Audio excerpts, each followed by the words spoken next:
Hi everyone, I'm David Aragona, and this is the TimeformUS Road to the Kentucky Derby series. The focus this week is at Oaklawn Park on the Grade 2 Rebel Stakes. $1 million purse for these 3-year-olds competing for 50 Kentucky Derby qualifying points, which will go to the winner of this race. It's race 11 at Oaklawn on Saturday, going 1 mile and a 16th on their dirt course there. Let's throw up the 8-horse field for this race, and we've got 3 confirmed players in this 3-year-old division. They're all competing here. They are the 3 top choices on the morning line, as you can see. The horses likely to vie for favoritism are the number 1, Caddo River, coming out of the powerful Brad Cox stable, and the number 7, Concert Tour, one of the few Bob Baffert trainees that are going to try to establish themselves on the Kentucky Derby trail. But not to be forgotten is the number 6, Keep Me in Mind, last year's 3rd place finisher in the Breeders' Cup Juvenile, who'll be looking to catapult into his 3-year-old season a winner in his first start as a sophomore. There are 5 other 3-year-olds in this race, though, that are looking to also solidify their position in this Kentucky Derby conversation, but they all have something to prove coming into this Grade 2 Rebel. Before we get to the contenders, let's throw up the TimeformUS pace projector for this race,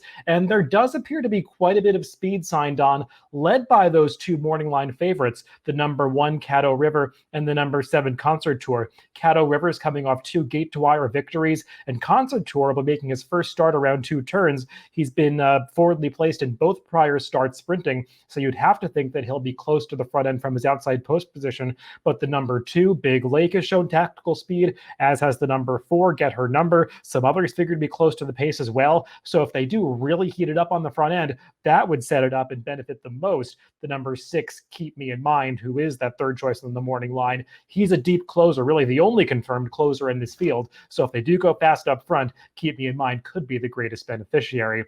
Let's get into those 3 major contenders first before we get to some other horses in this race, beginning with the number 1, Caddo River, who's the slight favorite on the morning line at 9-5 over 2-1 on Concert Tour.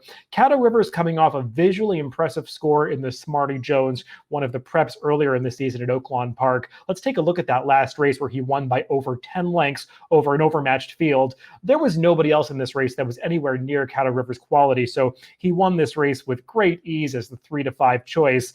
But it's proven to be a relatively strong race, certainly stronger than it appeared going in, as the 2nd place finisher Cowan came back to finish a close 2nd in the Saudi Derby over in the Middle East, and the 4th place finisher Moonlight Strike, who was beaten some 17 lengths by Caddo River, he came back and was 3rd in the Tampa Bay Derby last weekend at a big price, improving his TimeformUS speed figure by 19 points over the number that he earned behind Caddo River and the Smarty Jones. You saw how easily Caddo River won that race under just light hands and heels urging from Florent Giroux at the end of that race. That was just going a mile, and he's never gone farther than a mile so far, so he's going to have to stretch out that extra 16th of a mile, but he does have that 2-turn experience under his belt, and given the fact that he's drawn the inside post position and has an aggressive rider like Florent Giroux aboard, I think that pace projector will come to fruition, and they're going to try to send this horse to the lead and not mess around with that running style, so the others might have to adjust to the aggressive tactics that he shows from the inside. But I do think this horse has ability.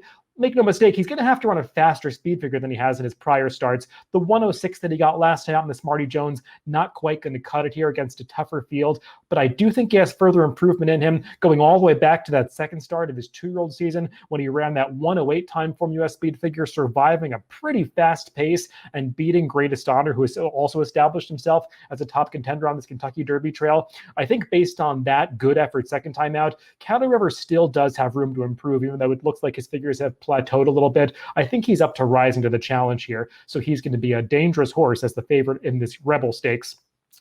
Moving on to his main rival, the number 7, Concert Tour.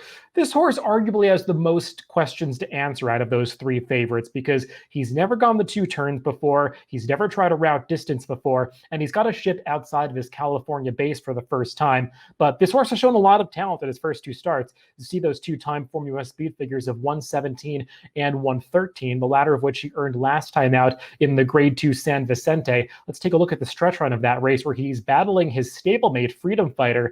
Now, Freedom Fighter, the horse that he's dueling with on the inside, Concert Tour on the outside, that one came back to finish a somewhat disappointing 4th in the Gotham last week, but I got the impression going into that race that Freedom Fighter is more of a sprinter, and he was sprinting in the San Vicente, so I'm not going to hold that Gotham performance against Freedom Fighter. It actually was a faster race than you might have thought watching it initially. So Concert Tour, I think his last speed figure is validated by that runner-up.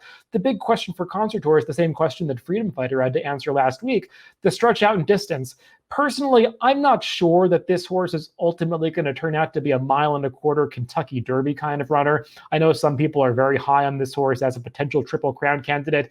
I'm just not seeing it. I know he's by street sense out of a Tapit mare. There is some speed on the bottom side. His dam purse strings really didn't want to go farther than a mile herself and was effective sprinting as well. So I'm just a little bit skeptical of this horse getting extra distance. Perhaps he handles the 1.16 here, and he does have speed figures that say he's got a slight edge on Caddo River. I just trust Caddo River going today's conditions a little bit more than I do Concert Tour. So I would downgrade him a little bit if they're similar prices.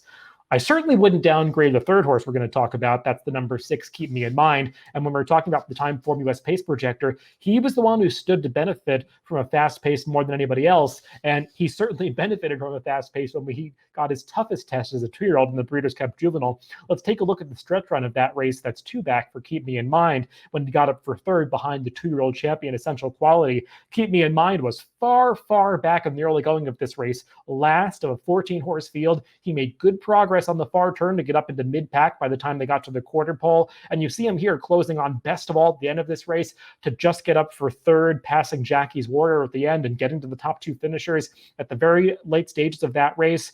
Though, keep me in mind, you do have to keep in mind, got a very fast pace to close into in that Breeders' Cup Juvenile. You see those red color-coded pace figures 2 back in his running line in TimeformUS PPs. He was the horse that was closing best of all, but he also got the best trip in that race. So you do have to keep that in mind. But he's still got a 111 TimeformUS speed figure, which puts him in the conversation here. Now, some might be deterred by the fact that his speed figure regressed in the Kentucky Jockey Club, which he won, and where he actually broke his maiden last time in that Grade 2 event at Churchill Downs. But I think that just the way that race developed and the way that David Cohen chose to ride him, keeping him covered up at the back of the pack for most of the race, really only electing to unleash him for the final quarter mile, it just wasn't conducive to keep me in mind running a faster speed figure. And while that's been a race that has come back to be fairly weak, a lot of horses that finished within striking distance, keep me in mind at the end of that race, have come back to regress from a speed figure standpoint and disappoint in subsequent starts. But I would hold keep me in mind in sort of a different category given his running style coming out of that race. So I think he's a contender here. It is worth noting also that he was originally appointed to the Southwest, supposed to make his 3-year-old debut against that champion Essential Quality, and they elected to skip that race and go to this Rebel instead. Personally, I'm not taking that as a negative. Robertino Diodoro was pretty candid, saying they missed a little training time due to all of that wet weather and cold weather that they had in the Oaklawn Park area. And also, it just makes more sense to run in a Derby prep that's offering 50 points to the winner, where a 3rd place finish is worth just as much as a win in the Southwest would be. So as far as making the Kentucky Derby, I think it's just a logical decision to choose this Rebel over the Southwest. Those are the 3 major contenders, but there are a couple of others that I think are worth considering. One of those is the number 4, Get Her Number, who could attract a little bit of support since he is a Grade 1 winner in this race. He earned that Grade 1 victory back in September of his 2-year-old season when he was last seen in the American Pharoah at Santa Anita. Let's take a look at the stretch run of that race, and he's coming into the lane on the lead in those pink Gary Barber silks, and ranging up outside is Rombauer. These two were both making their dirt debuts in this race. Kind of rare to see 2 horses that have only raced on turf dominating a Grade 1 event, but that was the case in this American Pharoah. And looking back at this field, I think it just speaks to the fact that this really wasn't the strongest prep that we saw for the Breeders' Cup Juvenile. Rombauer came back and was no match for Essential Quality in that Breeders' Cup race. He's since won a race on the synthetic, the El Camino Real Derby, but I just feel that American Pharoah wasn't really on par as some of the other graded stakes races that we're talking about that these horses are coming out of. So I think Get Her Number, especially considering that he's coming off such a long layoff here, does still have some things to prove, and his forwardly placed running style could mean that he's up against it from a pace standpoint.